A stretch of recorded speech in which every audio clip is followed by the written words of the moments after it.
Have you been starving yourself, waiting for someone else to choose you, pick you, validate you, say that you are enough, say that your artistry is enough, the way that you work is enough, your specific flair is enough? Have you been starving your artistic gifts? Have you been starving yourself? And remember from our last video, starving means to be struggling, severely suffering for lack of something. And in this instance, we're not talking about lack of food, but we're talking about lack of resources, inspiration, the tools, the joy, and the energy that your own specific craft and modality brings to you first. So have you been starving yourself? Starving that expressive part of yourself because you're waiting for someone to say, okay, I see you, so that means now you are ready. If that's the case, can I tell you to stop it right now? Just stop it. One of the reasons that does not work, first of all, is because we are all so different. And although collectively we can get behind a certain theme or a certain decision and be like, yes, that's it, and everyone agrees, underneath all of that, we are all different. Therefore, we all are very subjective. And if you are waiting for yourself, if you're holding yourself back to get this certain approval from someone else and then from a lot of different people, you're going to be holding out for a minute. Now, this does not mean to say you cannot work with someone else or under another production or collaborations. Not at all. Do those things. But if you are only waiting for those things, that is a level of starvation. Why? Because you're waiting for all of these external components to come together. You're waiting for the play or the production that you want to be in to come up, and actually somebody's going to do it, so now you can audition for it. You're waiting for the artist to come in and come into your city, so now they have an opening and you can work with them. You're waiting for this publishing company to come about and have openings and actually choose your manuscript to be published. You're waiting for all of these different things. Modeling agencies to now have vacancies so that now they can come and see your amazing lookbook and now you can be booked for this show. You are waiting for external factors to all line up so that you can do the thing that you know that you are meant to do. And this is true in every level of your artistic career. Now, this does not mean don't go after those opportunities when they come up. This does not mean don't get yourself in those rooms, because you never know what's coming up and what will be available if it's something you're interested in or not. What I am saying is, if you are holding yourself specifically and only to when these opportunities come up, that is a level of starvation. Because now you are putting your needs, your sustenance, and your resources solely in the hands of someone else. So what do you do?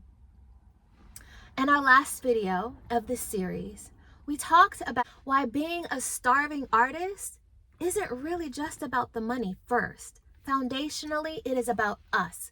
It is about us deciding. It is about us making that choice, and to make sure that we're not starving ourselves by not making that choice. Today, we're talking about how to go even a step further and ensuring the fact that we are not starving ourselves by choosing us and choosing to create our own stage. When you're just waiting and waiting and waiting and waiting for someone else, guess what? You're waiting for their stage. You're waiting for their platform. You're waiting for their opening. But what happens when they're not ready because they have their own lives, or when other things are happening, or because of the fact that they're on their own journey? What happens to you in your journey? Does it mean that you just stop? Does it mean that you have to just be put on pause? What happens to those stirrings inside of you? You have to keep quenching those flames, that excitement, that joy. That is a level of starvation. You are starving yourself and your craft. How this looks for someone just starting out, it looks like you're not moving. You're not doing anything. You'll take a stutter step and then you'll sit down. You'll ask somebody else, oh no, it's not the right time, and then you'll stop. Even though you have things stirring inside of you, you're not moving because you're waiting for someone else's green light instead of turning on your own light and saying, this is my green light because it is my light. This is what I feel inside of me. This is what's coming through for me right now. And maybe it's not on somebody else's stage, but you know what? I'm going to create my own platform, and this is how it gets to look for me. And you never know, by doing that, other people see your stage, other people see your platform, and then invite you to be a part of theirs. How does this look for someone who is already active in the field? Okay, I'm doing things, right? Because we have a variety, a wide range of people, of artistry. So what does it look like for you? If you're like in the field, here's the question you ask yourself.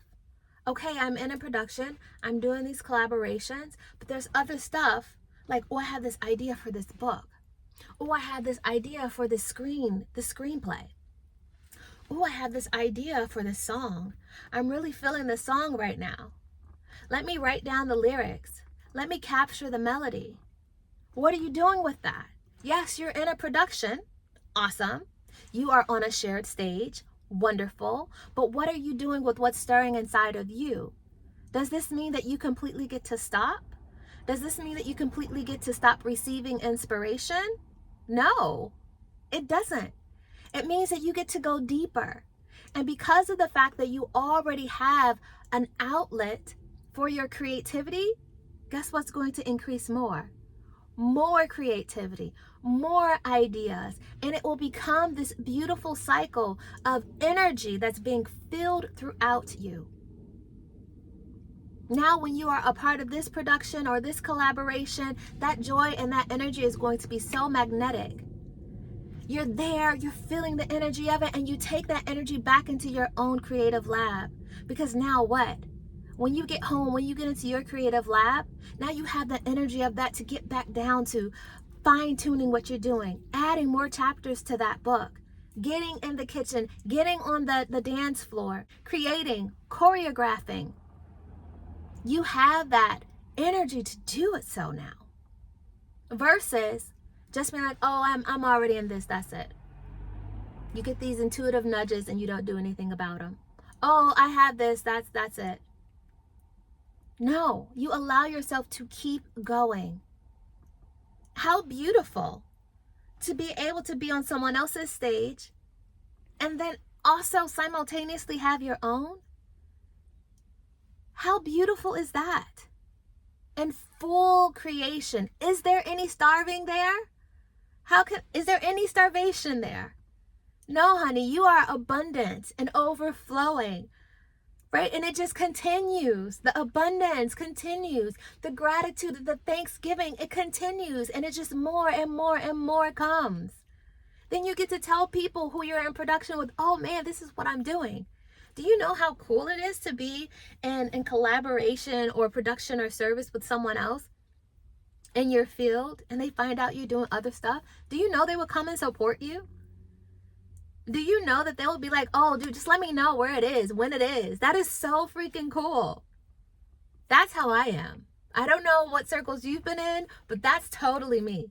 You got something going on? Let me know. I will come and support you.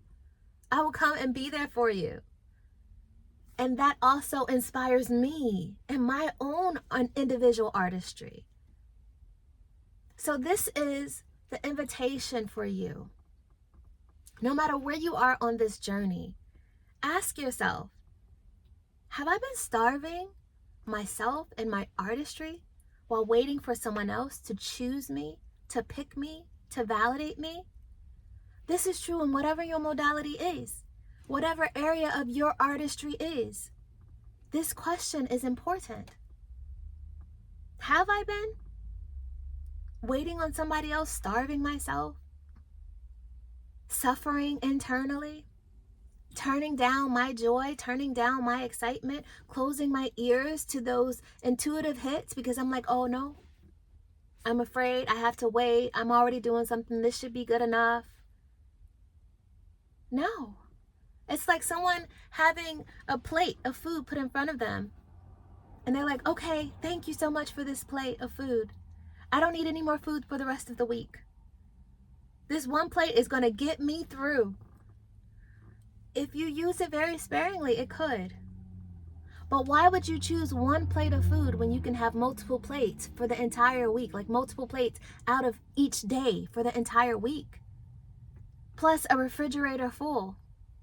Plus someone bringing you food and cooking for you. Plus someone being in community with you and all eating it and enjoying it together. Do you get what I'm saying? So this is the next step. You've made the decision. Now the next step for you is, am I going to just only depend on being a part of someone else's productions and their collaborations and their connections and working on what they are doing, which is great. It's a lot of fun. But is that my only source? Or will I also allow for the excitement, the joy, the resources, the downloads, the inspiration, the expression that bubbles up from me to be a part of my artistry? Am I willing to create my own platform, even if it's something small, even if it's in my living room, even if it's in my community, even if it's online, even if it's in a one room where people come, even if it's one night, even if it's 2 hours, even if it's an online workshop, even if it's a book reading, even if it's like an ebook, even if it's just like an online gallery? Am I willing to do it? Am I willing to do it? Am I starving myself waiting for someone else, or am I ready to create my own platform, create my own stage? And if you are ready, if you're ready to go to that next level, if you are ready to go to that next level where you're not just, because we want those collaborations, we're not just doing the collaborations, but we also are looking to create our own stage, then I have a special master session for you, literally entitled Create Your Own Stage. And in this session, and in this master session, it's probably about 90 minutes long, if that, with a bunch of extra goodies in there, it's jammed packed. But here we go into the depths of it. We get to the nitty gritty of it. We get to the psychology of it. We get to the limiting beliefs of it, and we pull all of that stuff up from the roots, exposing it all. And then you get to see specifically how you can begin to create your own stage at the level you are at. Why? Because, honey, you don't have to sit up here and try to stretch one plate over 7 days from our example before. You get to have this continual abundance flowing within you, available to you. You get to shine in your own right, in your own way at all times. And this will show you exactly how to do it. So if you have answered, yes, I've been waiting on external validation, then know that you have been starving a very potent and important part of your artistry. But you don't need to do that no more. You don't need to do that no more. So check out the link below. See if it's a good fit for you, if it feels right to you. And let me tell you, it's powerful. It is a powerful, powerful experience, and one that will greatly benefit you. No more starving yourself, waiting for someone else's approval, waiting to be picked, or for someone else's validation. We get to do that. Until next time.